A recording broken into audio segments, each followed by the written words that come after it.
Junior NTR పై MLA Daggubati Venkata Prasad వ్యాఖ్యల దుమారం ఇంకా ఆగలేదు. ఎన్టీఆర్ ఫ్యాన్స్ బగ్గుమంటున్నారు. వెంకట ప్రసాద్ వెంటనే బహిరంగ క్షమాపణలు చెప్పాలని డిమాండ్ చేస్తున్నారు. మరోవైపు దగ్గుపాటి వెంకట ప్రసాద్ వ్యాఖ్యలపై సొంత పార్టీ నేతలు కూడా విమర్శలు చేస్తున్నారు. ఇదిలా ఉంటే తాను ఎలాంటి దుర్భాషలు చేయలేదని దగ్గుపాటి చెప్పుకొస్తున్నారు. దీనిపై మరింత విశ్లేషణ మా మేనేజింగ్ డైరెక్టర్ రాజేంద్ర అందిస్తారు. సినిమా అభిమానం అంటే ఏంటో జూనియర్ ఎన్టీఆర్ అభిమానులు నిరూపిస్తున్నారు. ఒక హీరో పట్ల వాళ్ళకున్నటువంటి అభిమానం కొంతమంది అయితే మెడ కోసేసుకుంటారు, ప్రాణం ఇచ్చేస్తారు. ఈ అభిమానం అనేది ఆ స్థాయిలో ఉంటుంది. ఇప్పుడు ఆ అభిమానులకు వచ్చినటువంటి ఇబ్బంది ఏంటి? ఎస్, జూనియర్ ఎన్టీఆర్ మీద TDP MLA, Anantapur urban MLA Daggupati Prasad ఆయన చేసినటువంటి వ్యాఖ్యలు, దాన్ని ఎవరు ఏ సభ్య సమాజం కూడా ఒప్పుకోదు కూడా. సినిమా హీరో మీద కాదు, రెండోది ప్రజాప్రతినిధిగా ఉన్నటువంటి వాడు వాడిన భాషను ముందు అలా క్షమించలేరు. అలాగే జూనియర్ ఎన్టీఆర్ మీద అర్హత లేని వాడు చేసినటువంటి వ్యాఖ్యలుగా కూడా దీన్ని ఎవరు భరించలేరు. నిజానికి అనంతపురంలో ఉన్నటువంటి ఎన్టీఆర్ అభిమానులకి కొంచెం ఆవేశం పెరుగుంటే సీను సితారైపోయేది. ఎందుకనంటే ఈయన పొలిటికల్ లీడరా ఎమ్మెల్యేనా అనేది చూసే పరిస్థితి ఉండదు. నోరు జారిన వాడిని వెంబడించి కొట్టేటటువంటి యువకులు ఆవేశాన్ని మనం ఆపలేం. ఆ ఘోరం జరిగి ఉండేది. అదృష్టం ఆ ఘోరం జరగల. కానీ అభిమానులుగా రాష్ట్రంలో 2 రాష్ట్రాల్లో ఉన్నటువంటి యువకులంతా అభిమానులంతా కలిసి ఆంధ్రప్రదేశ్లో అక్కడ అనంతపురంలో అలాగే విజయవాడలో కూడా ఒక ప్రెస్ మీట్ పెట్టడానికి ప్రయత్నిస్తే పర్మిషన్ లేదన్నారట. ఇదేం విచిత్రం, మరీ హాస్యాస్పదంగా లేదు? ఒక సినిమా అభిమాని ప్రెస్ మీట్ పెట్టుకొని వాళ్ళ భావ ప్రకటన స్వేచ్ఛను ఆపడానికి మనకెక్కడ హక్కు ఉంది? ఇదేం పద్ధతి? ఇది ఎక్కడా వినలా, ఎప్పుడు జరగల, మరి ఇప్పుడు ఎందుకు జరుగుతోంది? అనవసరమైనటువంటి ఒక భావోద్వేగాన్ని రెచ్చగొట్టినటువంటిగా ఎందుకు ప్రవర్తించాలి? వాళ్ళకి అభిమానులుగా ఉన్నటువంటి వాళ్ళందరికీ ఒక ఇబ్బంది, ఒక మానసికమైనటువంటి ఒత్తిడి, అవమానం ఇవన్నీ ఫీల్ అయినటువంటి దశలో మరి వాళ్ళు ఒక బహిరంగ క్షమాపణను డిమాండ్ చేయటం కోసమే కదా ప్రెస్ మీట్ పెట్టినా, ఏ డిమాండ్ ముందుకొచ్చినా దాన్ని ఎందుకు మనం కాదనాలి? అంటే వాళ్ళకి భావ ప్రకటన స్వేచ్ఛ లేదనాలా?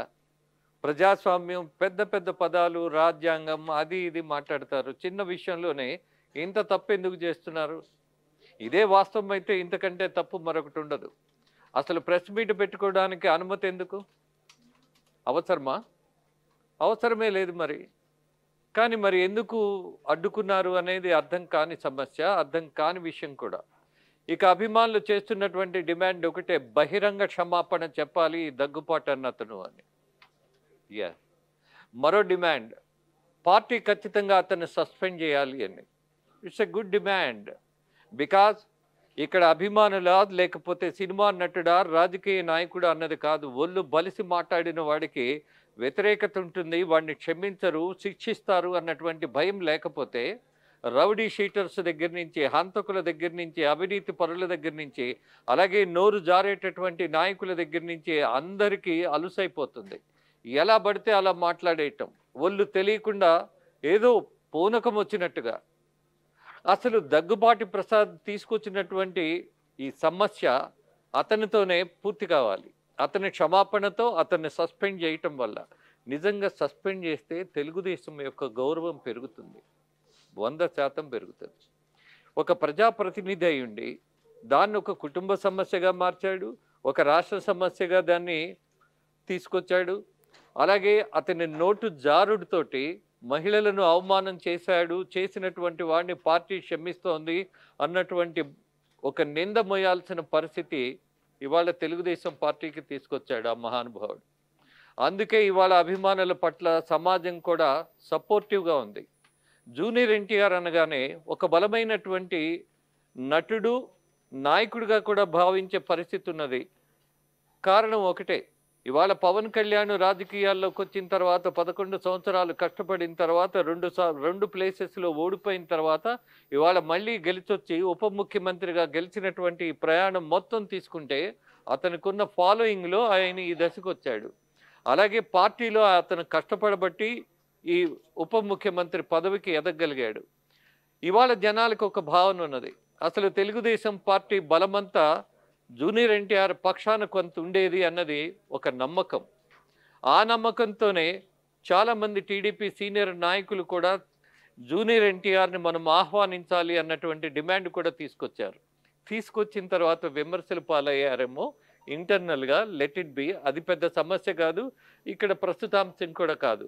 కానీ జూనియర్ ఎన్టీఆర్ పట్ల ఒక వివక్షతతోటి ఇవాళ ఉన్నటువంటి ప్రభుత్వంలో ఆంధ్రప్రదేశ్లో ఉన్నటువంటి నాయకులు కావాలని అతన్ని అవమానించినా సరే నిర్లక్ష్యం చేస్తున్నారన్న నింద ఎందుకు మొయ్యాలి? ఏం అవసరం? సస్పెండ్ చేస్తే పోయేదేంటి? అనేక మందికి బుద్ధి వస్తుంది కదా, ఇది ఆలోచించాలి కదా.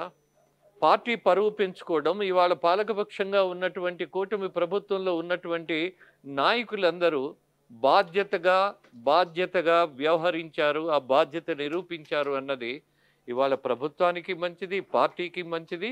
అలాగే ఒక్క విషయం, యూట్యూబర్గా ఉన్నటువంటి వాడు భారతిరెడ్డి గారి మీద మాట్లాడిన వెంటనే అతన్ని అరెస్ట్ చేశారు, లోపల పడేశారు. మరి ఇవాళ ఇక్కడ ఎందుకు జరగట్లా? ఒళ్ళు బలిసి మాట్లాడినటువంటి ప్రజాప్రతినిధిని వదిలేయటంలో ఉన్నటువంటి అంతరార్థం ఏంటి? అనవసరమైనటువంటి అపార్థాలు పెంచుకోవడంలో ఉన్న పరమార్థం ఏంటి? అవసరమా ఇది? దీని మీద దృష్టి పెట్టాలి ఖచ్చితంగా. చంద్రబాబు నాయుడు ఎలాంటి పరిస్థితుల్లో ఇలాంటి వాగుడును క్షమించడు ఆయన. అలాగే లోకేష్కి లింక్ చేసి అనవసరమైనటువంటి ప్రచారం జరుగుతున్నప్పుడు ఒకటి కుటుంబ బంధాలు, మరొకటి రాజకీయమైనటువంటి బంధాలు, అలాగే విలువలు భంగపడుతున్నప్పుడు ఖచ్చితంగా ఇవాళ అలర్ట్ అవ్వాల్సిన పరిస్థితి. This is the high time to react in a better way. ఇవాళ అభిమానుల డిమాండ్కు తగినట్టుగా కూటమి ప్రభుత్వం కావచ్చు, లేదా తెలుగుదేశం పార్టీ కావచ్చు, ఆ నాయకులు కావచ్చు, అలాగే లోకేష్ కావచ్చు, లేదా చంద్రబాబు నాయుడు కావచ్చు, that immediate reaction is much more needed here, no doubt about that.